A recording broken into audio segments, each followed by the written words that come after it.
Hi friends, my name is Sydney Nitskorsky. I'm the proud co-author of this book, The Complete Bone and Joint Health Plan. I wrote it with my good friend, Dr. Jocelyn Wittstein, who's an orthopedic surgeon.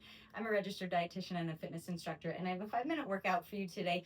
All the exercises are from this book. We're gonna do each exercise for 45 seconds, and that's it, but I hope you repeat it. All right, we're gonna start on our back with the dead bug. Everything can be done without any equipment. This is a great workout for traveling, but I'll show you some options with equipment as well if you want to make it a little harder or a little different. So both hands up, feet out at tabletop, right arm and left leg go out, really keeping the back nice and still, and then bring it back in.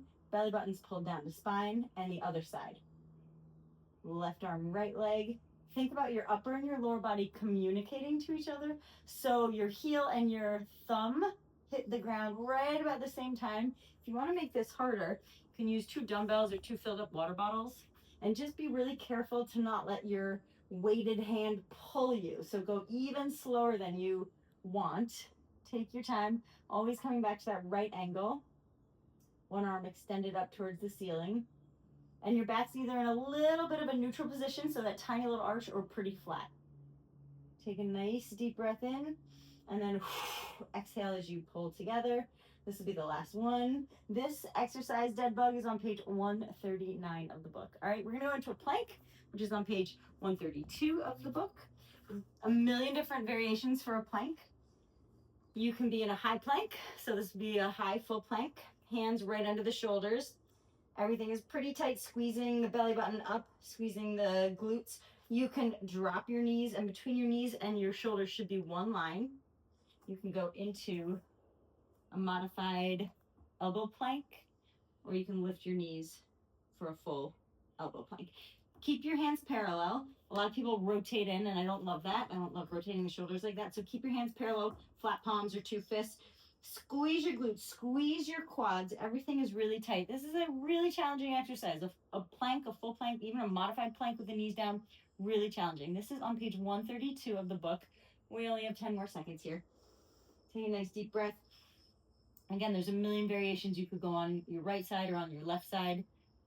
And we're gonna stand up for balance work now. This is one of my favorite balance exercises, a single leg stand with a pull down. So start on one leg, either leg, and just start pulling the elbows right down actively. So I know you could do this like relaxed. That's not what I want. Really squeeze the arms, pull down, squeeze your shoulder blades. So as you do this, elbows come right to your sides.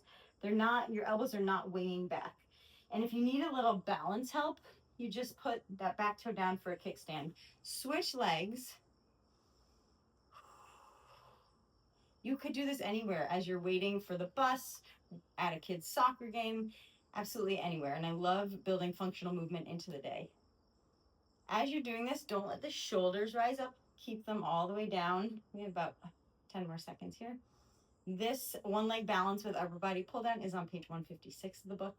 We only have 2 exercises after this. Get one more pull down in. Beautiful. We're gonna do a jump next. So this is one of the hardest exercises, but the most efficient for stimulating bone mass.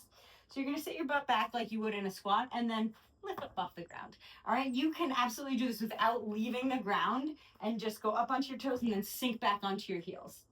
If you wanna make it even harder, you can hold a dumbbell, 1 or 2. I'll do mine with 1 and just go straight up with a big inhale and an exhale. So the beauty of this is that you're stimulating your bone mass. You're gonna notice your legs are gonna burn by the end of this. It's exhausting for your quads, and your heart rate goes up too. I'm dropping my weight. I'm happy to do this without any. So you can do whatever you want with your hands, but I like to throw mine back. Get about 3 more jumps in. And again, don't have to leave the ground, but put a little force into that land, again, just to stimulate bone mass. Inhale. That one is on page 168. We're gonna come down. Last exercise of the morning or afternoon, whenever you're doing this video, is a push-up. You can do this full or modified. This is on page 185. So just real quick, proper push-up form, hands start a little bit wider than shoulder width, and they go back at a 45-degree angle. All right, so in a full push-up, feet can be a little wide, elbows go back, and then everything comes up together. So inhale down, exhale up. You can absolutely drop the knees. That is a great option for modifying. Or what I really like doing is coming down all the way, coming from the top of a high plank. So a full On the way down, drop the knees, come up modified. So it's half modified. And it's a great way to train a push-up, which is a really, really hard exercise. It seems so simple, but it is challenging. Let's get 2 more in. Big inhale down, big exhale, and then if you want to end with 1 modified. Last one. Done. Nice job, everybody. Again, these are all in the book that I co-wrote with Dr. Jocelyn Wittstein, The Complete Bone and Joint Health Plan. I hope you check it out. It's a book that I'm so proud of, and I think a lot of people will find it very, very useful. Have a wonderful day. Bye.